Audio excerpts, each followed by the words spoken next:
अब इसमें इस स्लाइड में मोस्टली चीज़ें ऐसी होंगी जो हम कर चुके हैं। हमने इस स्लाइड में ये पूरी एक स्लाइड बनाई हुई है जिसे सिर्फ गो थ्रू करने के लिए बनाया हुआ है कि आपने जो एसईओ किया अब आपने उसको इम्प्लीमेंट करना है, ठीक है ना। तो किस तरीके से आपने उसे इम्प्लीमेंट करना है, और इसे इम्प्लीमेंट करने के लिए ज़रूरी ये है कि अब हमें इस काबिल होना चाहिए कि हम एसईओ ऑडिट कर सकें।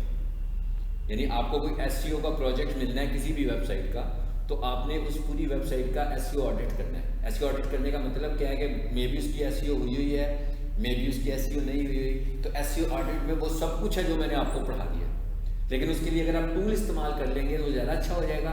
उधर से आपको पता लग जाएगा क्या क्या होने वाला है, लेकिन बनाएंगे आप अपना डॉक्यूमेंट। मतलब ऐसे नहीं है कि टूल का स्क्रीनशॉट लेकर तो हम किसी को दे देंगे कि जनाब ये काम होने वाले हैं, उसको तो नहीं टेक्निकल चीज़ों का तो नहीं समझ आएगी ना।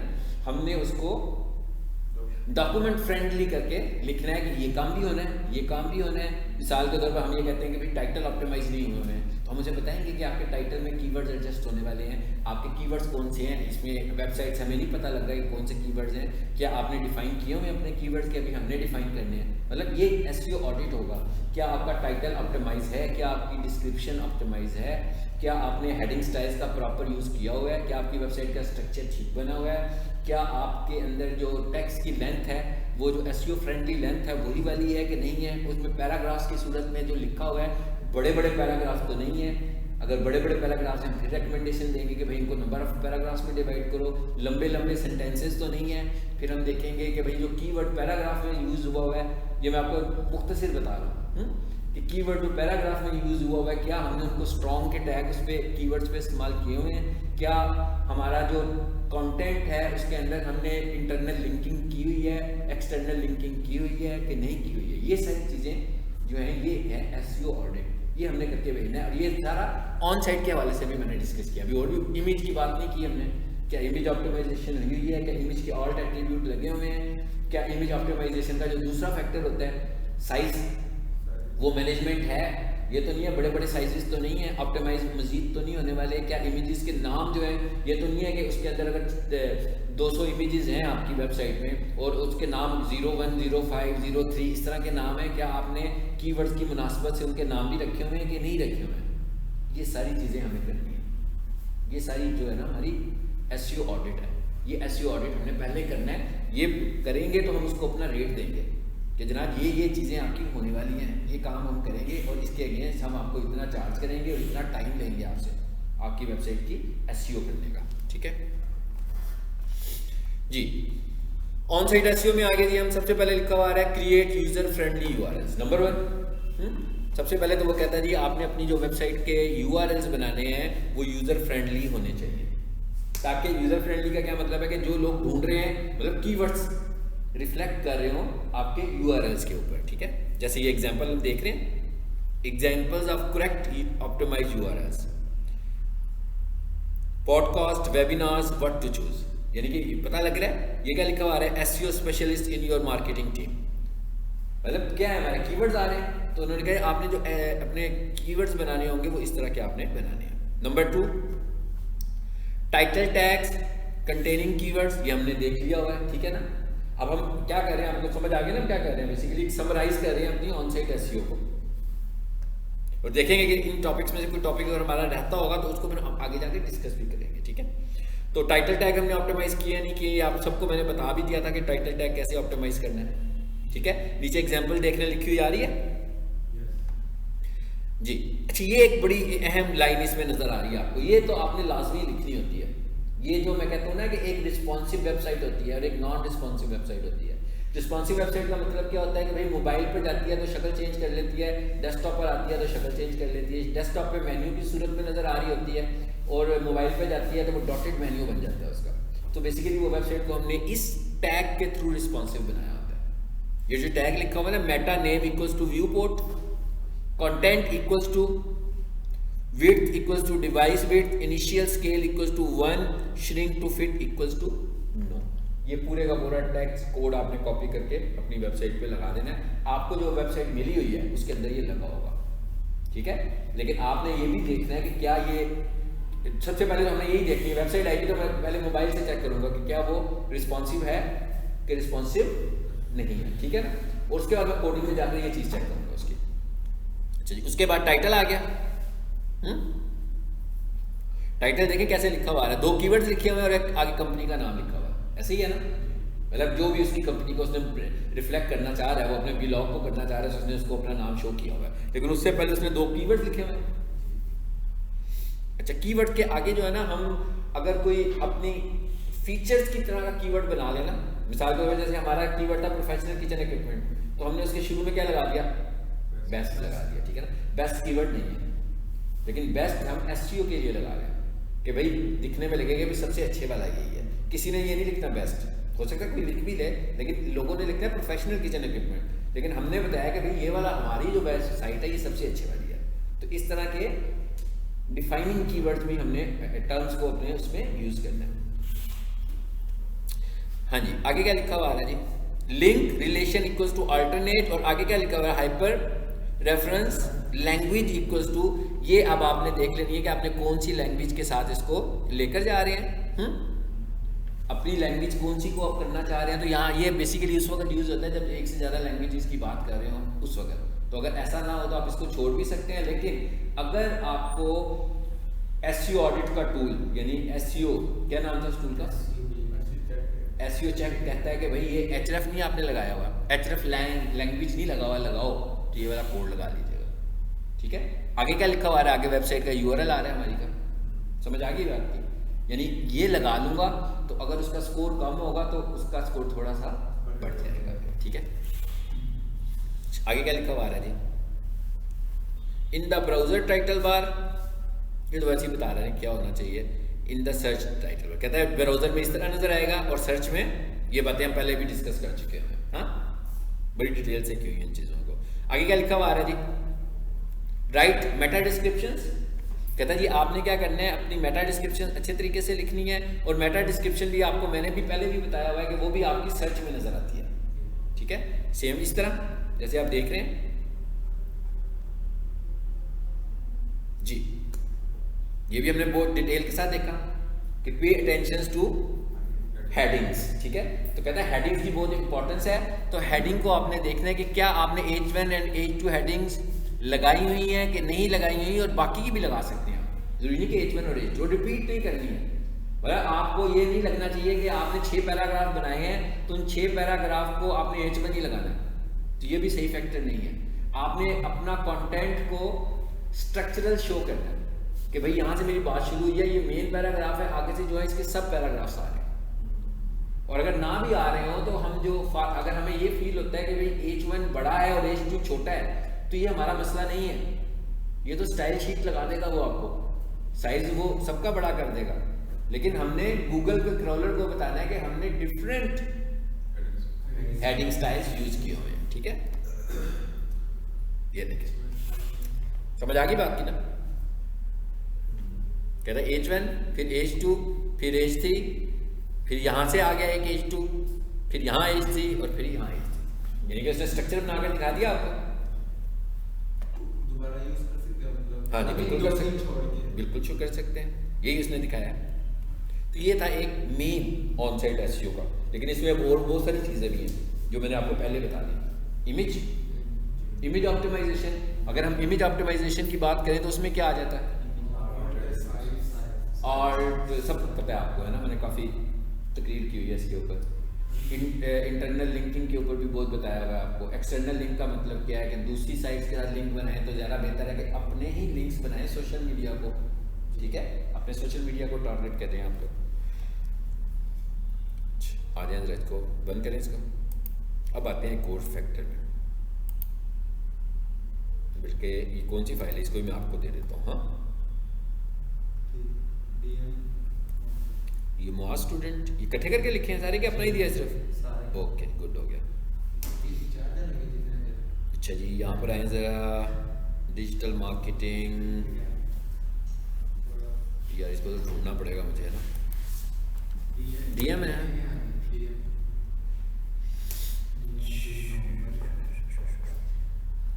नहीं, वो तो खामोश हो गया। हाँ डिजिटल मार्केटिंग तो नहीं लिखा हुआ हमने, हैं? अब आया पहले था ये। अच्छा यहाँ से स्लाइड उठाएं, प्रोजेक्ट्स नहीं PDF, ये है जी।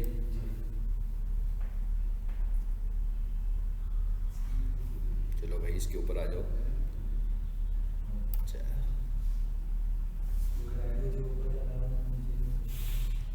ये स्लाइड भी आ गई। यहाँ पर एक स्लाइड और भी होगी मेरा ख्याल है, schema. What is schema? Schema क्या होता है जी, इसको भी देखते हैं।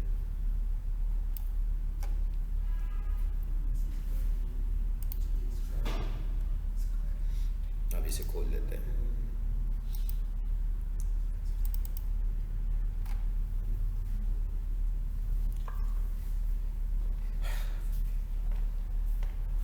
हाँ जी, what is schema markup? Schema markup से क्या मुराद है? ठीक है, जैसे अभी मेटा डिस्क्रिप्शन हम देख रहे थे ना, वो भी मार्कअप ही थे हमारे पास। Schema markup found at schema.org, ये एक वेबसाइट है, ठीक है, एक कंपनी है स्कीमा के नाम से है, जिन्होंने इसको इन्वेंट किया हुआ है स्कीमा को। अभी हम देखते हैं कि स्कीमा क्या नाम से तो अंदाजा हो रहा है, कोई स्कीम ऑफ प्लान होगा कोई, है ना।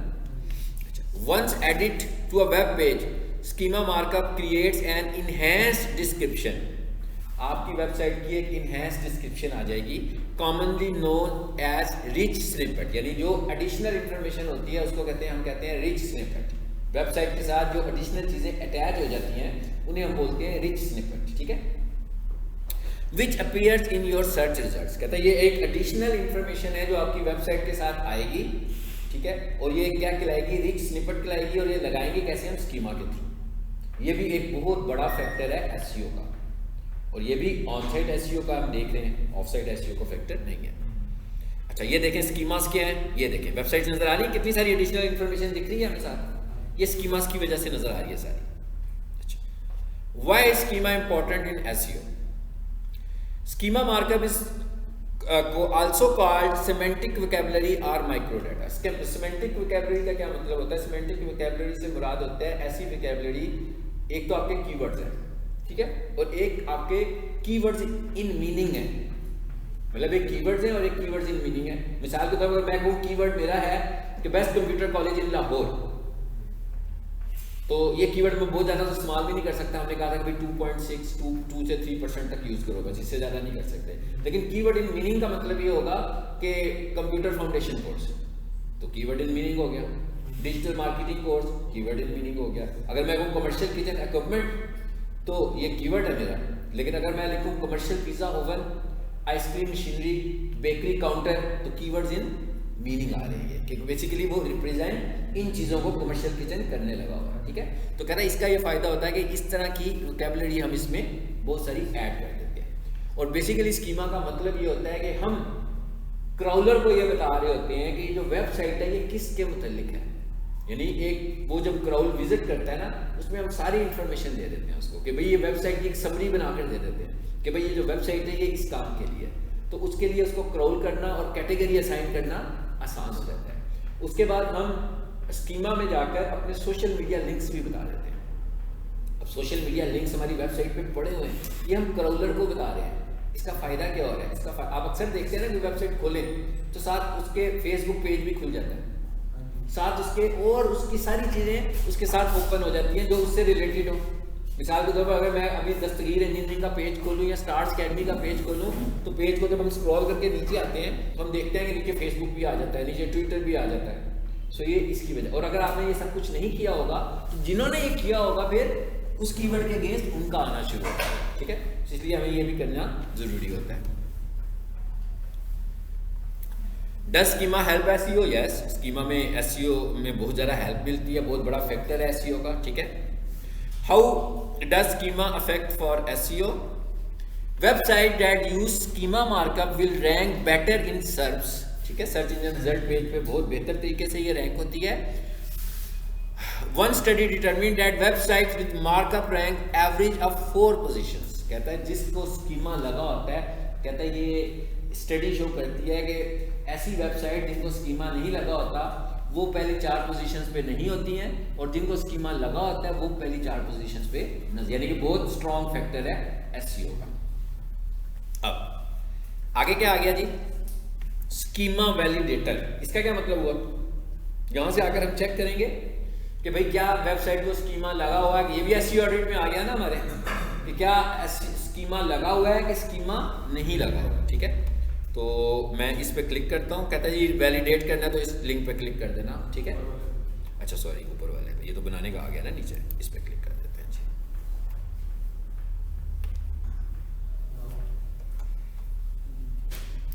ये फाइल भी कॉपी कर दिया ना मैंने, ग्रुप में कर दिया ना। ठीक है,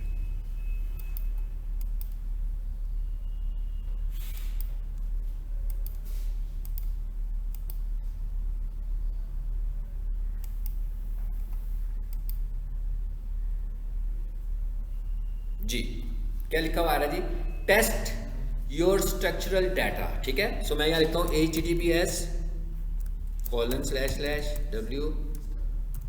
प्रोफेशनल वाले को कर लेते हैं। हाँ,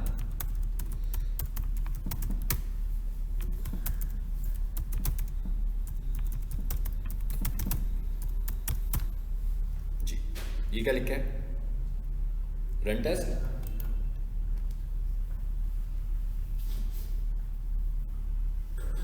जी पता लग रहा है बना हुआ कि नहीं बना हुआ।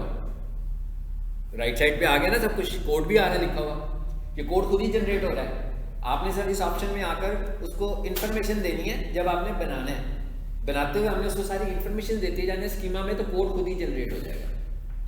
और अगर आप वर्डप्रेस यूज कर रहे हैं तो वर्डप्रेस में अगर आप एसईओ का प्लगइन यूज कर रहे हैं तो उसमें भी बन जाएगा। और स्कीमा के अलग से प्लगइन्स हैं वो भी बना सकते हैं, लेकिन एसईओ का प्लगइन यूज करेंगे तो खुद ही बन जाएगा उसमें भी। ठीक है, यानी वहां पर बनाएंगे जाएंगे, एसईओ का प्लगइन लगाएंगे तो स्कीमा रेडी होगा उसका। ठीक है, और यहां पर हमें क्या करना पड़ेगा, मैनुअली बनाना पड़ेगा। ठीक है, ये तो आ गया बनना हुआ। आगे क्या लिखा हुआ आ रहा है जी, कोई और टेस्ट करें। इसको लगाया हुआ है ना, ये वही स्टूडेंट्स वाली वेबसाइट है जो मैंने आपको बताई थी, स्टूडेंट्स ने इस पे लगाया हुआ। ठीक है, अभी देखते हैं क्या आता है, नहीं किसी और साइट पे चले जाते हैं।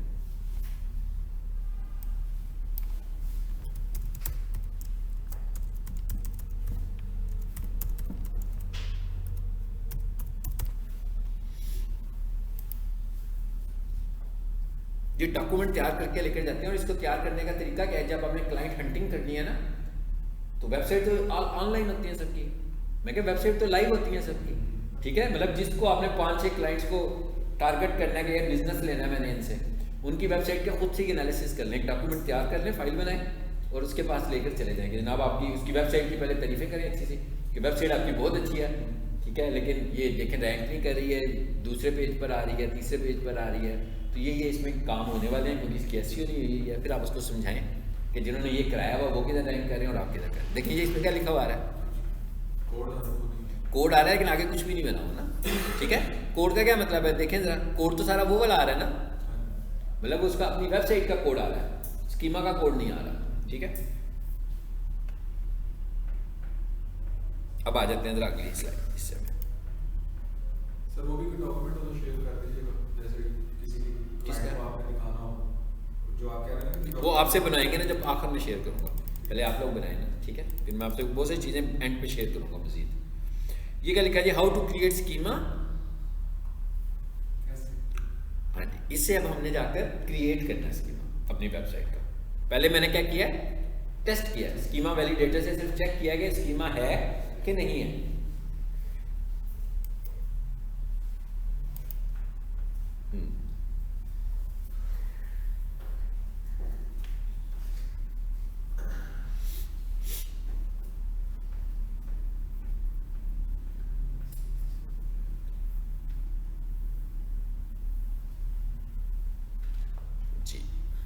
आगे अच्छा जी, अब हमने बनाना है जी, क्या कहता है, कहाँ पर टूल कहाँ गया इसका, साइन नहीं, साइन इन कुछ नहीं करना, ये नीचे आ गया। ठीक है, कुछ करने की जरूरत नहीं है।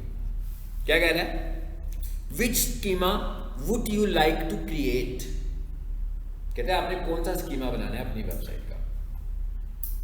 यहाँ क्या लिखा हुआ है, आर्टिकल, ये आ रही है बेसिकली वेबसाइट की टाइप्स कि जो वेबसाइट हम बनाते हैं वो किस तरह की वेबसाइट है, आपकी जो वेबसाइट है वो किस तरह की वेबसाइट है। कहता मुझे बता दें, जो आम वेबसाइट होती है इंफॉर्मेशन वाली, उसे आर्टिकल वेबसाइट ही कहते हैं। ठीक है, आगे क्या लिखा हुआ है, event, FAQ page, how to job posting, local business, organization. जैसे हम कहें स्टार्स अकेडमी तो हम कहेंगे स्टार्स अकेडमी ऑर्गेनाइजेशन, ठीक है। Person, recipe, video, site link, search box, ये सारी की सारी क्या आ रही हैं बेसिकली, वो वाली वेबसाइट्स आ रही हैं।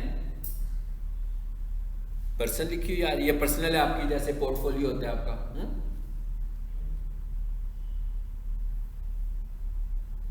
अच्छा ये क्या लिखा हुआ आ रहा है जी, प्रोडक्ट्स, एग्रीगेट, रिव्यूज, ऑफर्स, इसमें ये सब कुछ आ रहा है, यानी सेलिंग की बात हो रही है। सेलिंग की बात हो रही है, अगर आप सेलिंग कर रहे हो, जैसे ई-कॉमर्स की साइट्स होती हैं उसको आप इसमें ले जाएं।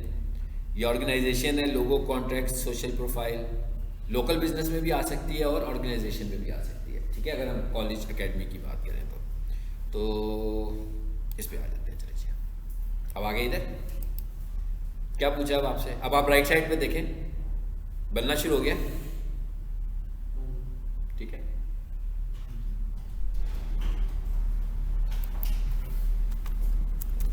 अटेंडेंस लगवा लें पहले,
यहाँ पर लिख दीजिए हमने स्टार्स अकेडमी लाहौर, ठीक है। अब आप राइट साइड पे देखेंगे कोड खुद ही जनरेट होता जा रहा है इसका। वर्डप्रेस में ये करने की जरूरत नहीं है, आने की जरूरत नहीं है, ठीक है। वर्डप्रेस में मैंने कहा प्लगइन यूज करेंगे, वो खुद ही उसका क्रिएट कर देगा, ठीक है। अदरवाइज अगर आप करना चाहें तो यहाँ से क्रिएट करके कॉपी करके भी लेके जा सकते हैं। एक चीज़ आपको और भी पता लगी होगी कि अगर आपने एक दफ़ा बना लिया तो आप अपने पास ही इसको कोड को सेव करके रख लें, क्योंकि आपको करना क्या बेसिकली, जब और कंपनी चेंज करनी होगी, इन्फॉर्मेशन ही चेंज करनी है ना आपने। जैसे ये क्या लिखा हुआ है, ऑर्गेनाइजेशन, आर्टिकल्स लिख दूंगा इसके बीच में अगर हमने मैनुअल काम करना हो। यहाँ का लिखा हुआ है स्टार्स अकेडमी लाहौर, तो यहाँ पर दूसरे कॉलेज का नाम लिख दूंगा। आगे क्या लिखा हुआ है जी, अल्टरनेटिव नेम, यहाँ पर भी मैंने आगे लिख दिया स्टार्स अकेडमी। आगे क्या पूछ रहे हैं, URL, मैंने कहा https://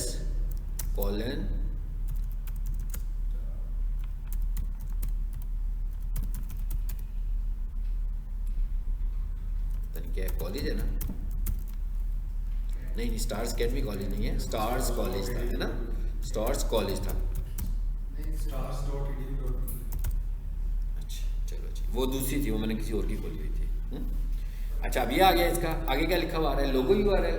लोगो URL का क्या मतलब है कि भाई कहाँ पड़ा हुआ है लोगो आपका, कहाँ पड़ा हुआ है, इनका लोगो कहाँ पड़ा हुआ है, क्या ख्याल है, सही लोकेशन बताइए, है ना, किस जगह पर, मतलब उसका URL दे देना आपने जहाँ पर लोगो आपने सेव किया हुआ है ऑनलाइन। आगे क्या आ गया, ऐड सोशल प्रोफाइल्स, क्या करूँगा यहाँ पे, फेसबुक की प्रोफाइल ऐड कर दूंगा, ठीक है। मिसाल के तौर पर इधर आऊँगा, इस पे आता हूँ, अभी समझाने के लिए मैं इसको ऐड कर देता हूँ, तो मुझे वो खोलना पड़ेगा। हाँ इसे खोल दिया मैंने, और कहाँ बना रहा था मैं, बोला इसमें बना रहा था, नहीं किस में था, बोला मैं किस टैब में था, इसे मैं बंद कर दूँ ना ताकि कन्फ्यूजन ख़त्म हो जाए। एक मिनट वेट करें, ये मेरा ख्याल इसमें था, पाकिस्तान प्रॉपर्टीज़ में था। तो यहाँ पर आकर मैंने एक ऐड कर दी, वो देखें राइट साइड पे होता जा रहा है। एक और ऐड करनी है, लो जी मैं यहाँ से लिंक्डइन भी मेरा खुला हुआ है तो मैं उसकी ऐड कर सकता हूँ। लिंक्डइन, ये मेरी प्रोफाइल ही आ रही है ऊपर। ये सारे अकाउंट्स बना लें आप लोग पहले से ही, हाँ, क्योंकि जब हम सोशल मीडिया पढ़ें तो इधर आपका कुछ ना कुछ एक्सपीरियंस हो इनको यूज़ करने का।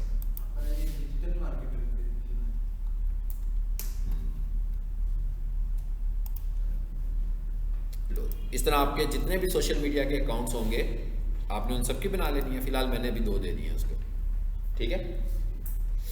ये बेसिकली ऑप्टिमाइज कर रहा हूँ ना, कि जब मुझे ढूंढेगा तो मेरी नीचे वाली प्रोफाइल्स भी नजर आएंगी और इसकी वजह से मेरा सोशल मीडिया भी ऑप्टिमाइज होगा। अच्छा, उसके बाद आगे क्या लिखा हुआ, आगे जितने भी हैं सारे कर दें एक ही वक्त में। फिर ऐड कॉन्टैक्ट पे जाएं। अब कॉन्टैक्ट नंबर 1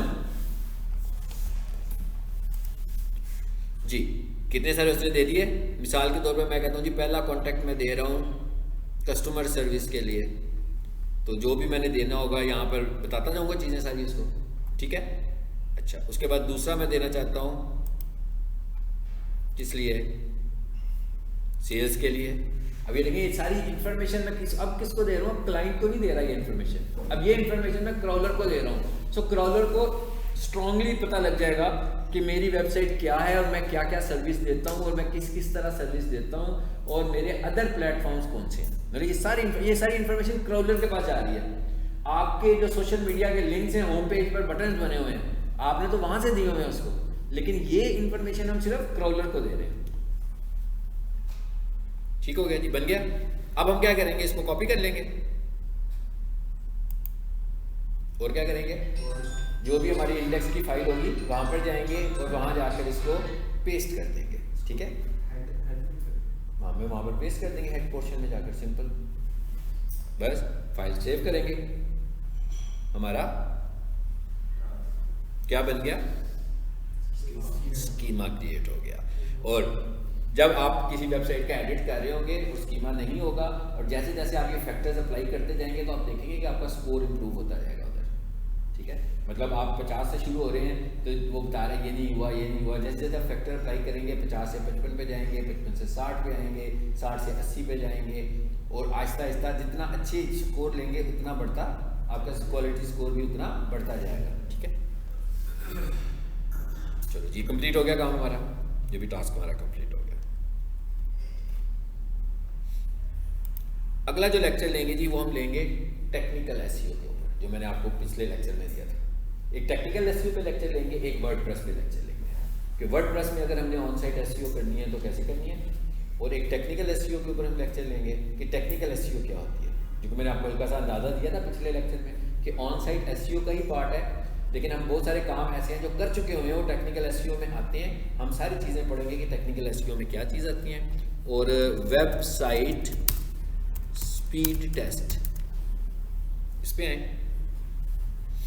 तो जीटी मैट्रिक्स, बहुत सारे टूल्स आ रहे हैं, आप किसी को भी यूज़ कर सकते हैं। मैं फिलहाल आपको जीटी मैट्रिक्स का बताने लगा हूँ। मैं जीटी मैट्रिक्स में आया हूँ, ठीक है। ये आपको सिर्फ दिखा इसलिए रहा हूँ कि कल नेक्स्ट लेक्चर में जब मैंने आपको बताना है ना, वो क्या बताना है,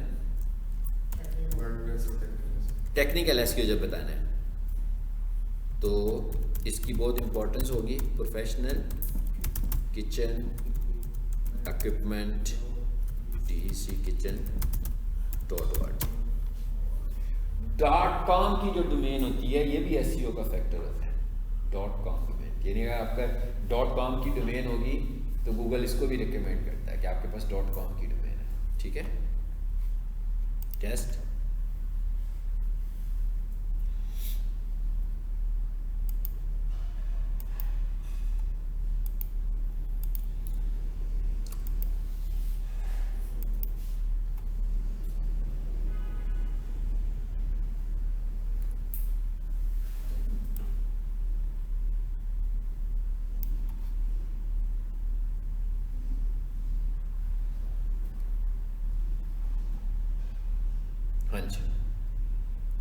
आ गई है, अलाउ कुकीज कर दें इसको।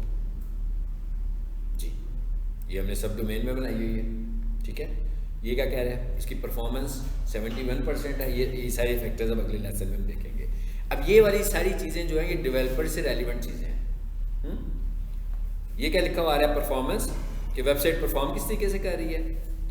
उसके बाद ये क्या लिखा हुआ आ रहा है, वेबसाइट का स्ट्रक्चर। अब 16 ये रेड कलर आ रहा है, एक ये ऑरेंज कलर आ रहा है, ठीक है ना, ये भी ऑरेंज कलर है हमारे पास, ये ग्रीन कलर आ रहा है और ये रेड कलर आ रहा है। सो रेड कलर का मतलब ये है कि इसको बहुत ज़्यादा इंप्रूवमेंट की ज़रूरत है। ग्रीन कलर का मतलब ये है कि फिट है, ये बिल्कुल ठीक है, इसी स्टैंडर्ड्स ने 100% फॉलो किए हुए हैं। और ये जो इस कलर में आ रहा है इसका मतलब क्या है, इसको अभी मज़ीद थोड़ा सा इम्प्रूव होने की ज़रूरत है। और ये सारे एनालिसिस जो हम करेंगे डेवलपर के हिसाब से करेंगे, वेबसाइट डेवलपमेंट की बात है। यहाँ पर जो फैक्टर हम देख रहे हैं, पहले हमने एसईओ के स्टैंडर्ड देखे थे, अब हम वेबसाइट की स्पीड का स्टैंडर्ड देख रहे हैं, क्योंकि जब स्पीड बढ़ेगी तो एसईओ भी बढ़ेगी। तो स्पीड बनाने में वेब डेवलपर का हाथ है, यानी उसने स्ट्रक्चर कितना अच्छा बनाया हुआ है वेबसाइट का, ये उसने बताना है। अब हम जो स्ट्रक्चर की बात कर रहे थे वो दूसरा स्ट्रक्चर था कि एसईओ के हवाले से हम स्ट्रक्चर को मेंटेन कर रहे थे, ठीक है। अच्छा, ये अगले लेक्चर में इंशाल्लाह पढ़ेंगे कि एलसीपी क्या चीज़ होता है, टीपीटी क्या होता है और सीएलएस क्या होता है। सो यहाँ आकर हम मुख्तलिफ वेबसाइट्स को टेस्ट कर सकते हैं, ठीक है। मिसाल के तौर पर पीछे चलें ज़रा, नजीब सॉल्यूशंस को टेस्ट करें, कुछ नहीं है उसमें, है ना, है ना, ठीक है। मैं क्या ये ध्यान में रखें, उसमें कुछ नहीं है।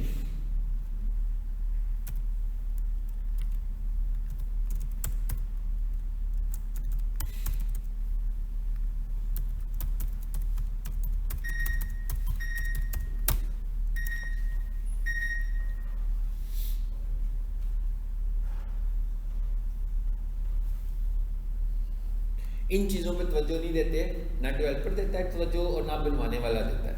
वो दे रहे होते हैं फ्रंट एंड के ऊपर कि फ्रंट एंड कितना खूबसूरत नज़र आ रहा है, हमें उस पर देते हैं, लेकिन स्पीड पे तवज्जो नहीं दी जाती है। क्या कहता है भाई, स्पेलिंग सही लिखे? नहीं नहीं ठीक है, हैदी तो लगा कर देखते हैं। नहीं नहीं, नजीब सोल्यूशन तो अलग से डोमेन पर है यार, वो तो नहीं डिलीट किया हमने ये। अच्छा, इसके अंदर कुछ नहीं रखा हुआ, बिल्कुल ही ख़त्म कर दिया था, ठीक है। डाटा नहीं है इसके अंदर पड़ा हुआ, डोमेन है मगर इसके अंदर डाटा नहीं है। तो कहता 404 एरर प्रोड्यूस करने लगे। हाँ, अहमद वाली करके देख लेते हैं। अहमद को सेम होगा, यही वेबसाइट अपलोड की हुई है। वो स्टार्स को देख लेते हैं। हाँ, stars.edu जो भी हम खोल रहे थे ना, stars.edu.pk कर लेते हैं। ये सारे एनालिसिस करने होते हैं हमें एज एसईओ ऑप्टिमाइजर, ठीक है। अब वो लोगों को हमारी बात समझ में आई है ना आई, अलग बात है, वो इन चीज़ों को फोकस करना चाहते हैं कि नहीं फोकस करना चाहते।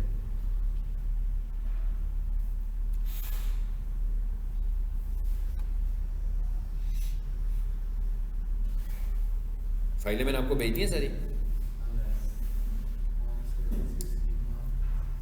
ठीक है। स्कीमा भी भेज दी है और ऑन साइट की भी भेज दी है, जिसका भी रिजल्ट आने लगा आपके सामने। इसका क्या है, ये डी पे है, ठीक है ना। तो इसकी हालात किस में ख़राब है, सीएलएस में भी ख़राब है इसके हालात, और स्ट्रक्चर तो बहुत ही बुरा कह रहा है इसका, 51% पर है। हाँ, अब ये वेबसाइट का स्ट्रक्चर की बात हो रही है कि वेबसाइट जो बनाई हुई है उसका स्ट्रक्चर कैसा है। तो अब ये चीज़ें हम उसको बताएंगे। हाँ, ए आएगी बेस्ट, और अगर एफ आएगी तो फेल कर देगा।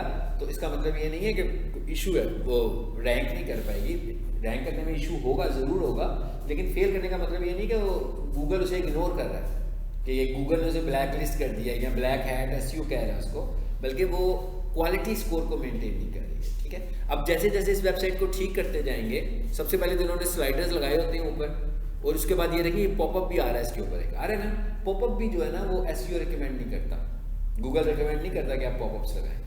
क्यों नहीं करता, इसलिए कि आप जब पॉपअप लगा रहे हैं तो आप पीछे वाली चीज़ों को छुपा रहे हैं, तो वो कहता है पॉपअप्स नहीं आने चाहिए आपके ऊपर, ठीक है। इसका बेहतर तरीका ये है कि आप अपने इमेजेस दिखाएं जो आपकी ऑफर्स हैं, उसके इमेजेस दिखाएं। लेकिन ये एसईओ फ्रेंडली चीज़ नहीं होती कि वेबसाइट के ऊपर एक पॉपअप आता है, आप उसे क्लोज करते हो फिर वेबसाइट देखते हो।